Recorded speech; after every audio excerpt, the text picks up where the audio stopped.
Hello and welcome to the Penalty Perspective podcast. My name's Nathaniel and I'm joined by my very good friend Matt. Happy Valentine's Day. Oh, you little sweetheart. Yeah, you too, man. You too. And happy Valentine's Day to Oh, all of the romantic folk out there. Quick daily pod for you all here today. As you know, me and Nathaniel have uh, commitments with our other halves, not with each other, for Valentine's Day. you've got But commitments with hockey. No, certainly was. And yeah, four games on Friday, Feb 13th.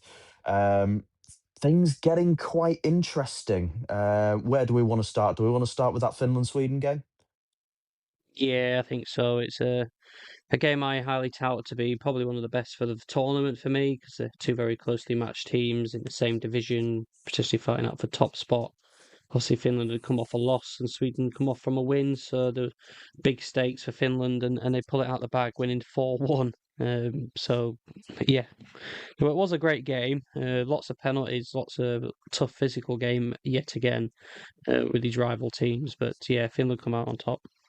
Yeah, they do, and I think that short-handed goal from Joel Amir to make it 3-1 really, I think knocked the stuffing out of the Swedes a little bit. I think, and then obviously Mikko Rantanen able to get the empty netter at the end to make it 4-1. But yeah, Finland making things interesting now. Obviously, them and Sweden both with a win and a loss apiece.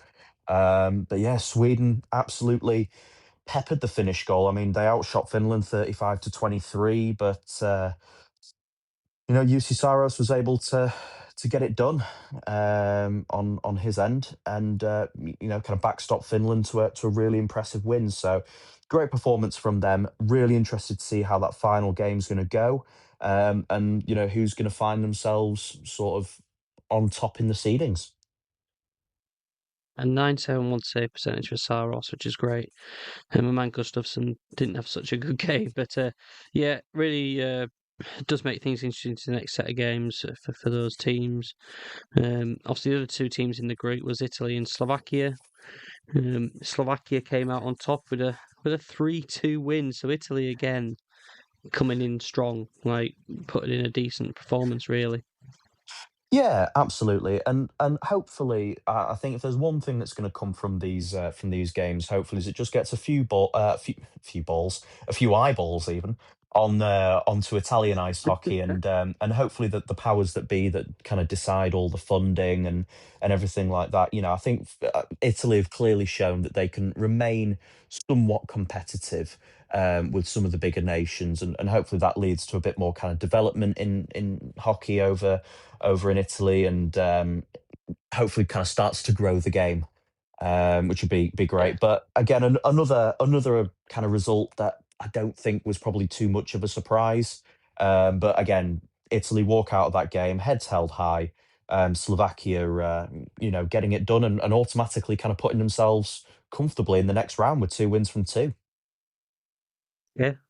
I mean, even if they somehow come out second in all of this, I think they'll be up there in the best second place team territory. So, yeah, good for Slovakia. They're having a good tournament so far.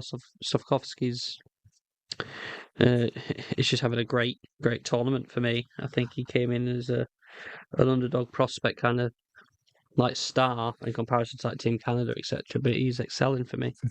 Yeah, he is. He's carrying the team on his back, isn't he? And he's playing really well with Dvorsky as well at the moment. And the pair of them doing really really well. And hopefully, for the Canadians at least, as in the Montreal Canadiens, having Slavkovsky coming and playing as well as he's playing at the Olympics will give him a nice big jump for the second half. Well, for the last section of the NHL season, and can push Montreal firmly into a playoff spot. But yeah, really good to see from him. He's really kind of made this tournament his own. Yes. Then we get into what was kind of a strange game, but the Czechia played France. It was a lot closer than it should have been early doors. I mean, Czechia went up 2-0, and you think, right, that's it, that's where it's going. And then in the first 6 minutes of the second period, France come in and score three goals back to back and end up leading the Czech Republic. And then Czechia sort of woke up and then played, and it finished 6-3, but it was way closer than it should have been. Yeah, I think, yeah, I mean, France only getting 12 shots on goal in that game and scoring 3 goals off of that. I think it was a little bit of what we would describe as squeaky bum time, I think, for the Czechians. But they ended up just turning the screw, didn't they? And, finding a way to come out on top. Martin Hs with, with a good game, in a multiple point game for him. David Pasternak with a multiple point game as well. So again, the stars, the big names in these countries, kind of pulling them forward and pulling them over the line. But I think there will probably have been a few stern words. I think in the locker room for Czechia. I think after that one, just reminding them of playing strong for 3 periods and not just two, because if that happens against one of the slightly more dominant nations, then they could find themselves in a real tough spot and kind of struggling to find their way back into it. But yeah, 6-3, crazy scoreline, and yeah, was certainly there on the entertainment value, I think. Yeah. And then we go into obviously, I said the biggest game. Finland Sweden was the biggest game for me, but obviously, whenever Canada plays, all eyes are on them. Canada went up against Switzerland. You're thinking, right, how are Canada going to do? We're going to continue to steamroll, and the answer is kind of yes. To beat Switzerland 5-1, fairly comfortable. Though again, the Swiss didn't necessarily play a bad game. Canada was just too good. Yeah, yeah, that's exactly it, and it's exactly the same as Czechia the day before. Nothing wrong with the way that they played. Um, they didn't play badly. They played about as well as you would expect, but ultimately coming up against a team of this quality with the Canadians is just absolutely ridiculous. And you can try for all the world to pull yourself through it, but they're just going to absolutely dog walk you. And so massive news coming out for the Swiss about the injury to Ken Fiala, which looked rough to say the least, and obviously is a massive loss for them, and hope everything's all good on his end or as well as he can be, but that is devastating for them. But yeah, just these Canadians just McKinnon and McDavid are each respectively on 6 points apiece after 2 games, which I think tells you everything that everything that you need to know. But you've got, Celebrini's already chipped in with a couple of goals and chipped in with an assist, and Crosby was getting amongst the goals, Marner getting amongst the points, and Thomas Harley chipping in with a goal. And I find that first line of Celebrini, McDavid, and Wilson to be really, really interesting. Just having these two really skilled guys and then just throwing them up there with an absolute kind of dog to keep them protected and win it back. But yeah, I think that's really quite kind of interesting roster construction on that line, especially. Yeah, yeah. The Fiala injury. It is an injury, yes, but it's an injury to a star player, and I just hope it doesn't then end up making it so NHL players or clubs or teams will refuse to let their players come to the Olympics again, because it was a bad one, and he was involved with contact with Tom Wilson. However, I will say it wasn't really Wilson's fault. He went in for a standard pin move against the boards, and Fiala went in for a reverse hit at the same time, and he sort of crumpled down, and it was really bad scene. Just carried off on a stretcher on his stomach, which is always a sort of a weird look. But there were some concerns. Obviously, he's broke his femur before, and concerns for like a labral tear in his hip and stuff like that. But they've announced Yeah. it's a lower body injury, and he's out for the Olympics. And I imagine he's going to be out for the rest of the NHL season too. Hopefully, it doesn't stunt his career anymore, and should we bring it back to the NHL, it now makes their move for Panarin seem more necessity rather than luxury. Um, Yeah, yeah, absolutely.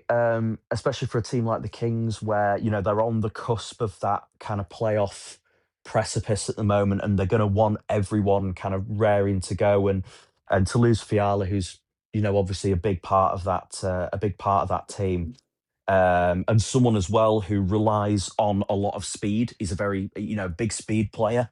And if it is a lower body injury, I hope it doesn't have kind of too much of a knockdown effect, moving forward for him, and I hope it doesn't kind of derail the Kings season too much. But like you said, I just really hope that this doesn't dissuade teams from wanting their players to go to the Olympics in future. Um, Unfortunately, it's the exact kind of thing that could have happened in an NHL game. A bit of a rarity to see Tom Wilson coming out on the other end of coming out on well, being involved in a collision and it not directly being his fault, which is a little bit of a rarity. Obviously, it didn't stop the social media commentary on it all. With whenever Wilson's involved in anything, there's a narrative that tends to go, but the general opinion Yeah, didn't seem to be too. reputation. Yeah, it didn't seem to be too negative towards him for a change. I think there seemed to be a generalized acceptance that it wasn't directly Wilson's fault. So, yeah, that's good to see. But obviously, just a shame for the Swiss, for Fiala, and for the Kings as well. But yeah, Mm. we'll run through the Valentine's games going on. Then we start the day with Sweden playing Slovakia, seeing if Slovakia can go 3 from 3.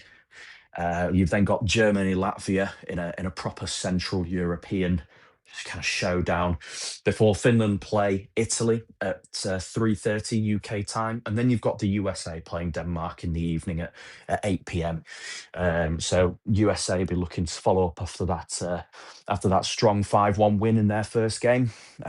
Fancy them in that one as well. Fancy the Finns against the Italians, Germany against Latvia for me.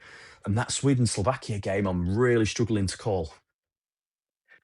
Yeah, and that's the where I should be on because these are the last group games for Swinland. I keep saying Swinland, Sweden, Finland, and Slovakia, Italy. Last group games. Like it all comes down to this, really, doesn't it? It comes thick and fast. It's a third podcast, and we're already talking about the end of the group stage for these teams. So, uh, who's your money on? Who do you think's going to top that group? Um, I'm going to go with Slovakia. Yeah. Fancy them for it. Fancy them for it. Or you could backing away from your Finland choice, then, are you? Yeah, but I'm I backing think Sweden.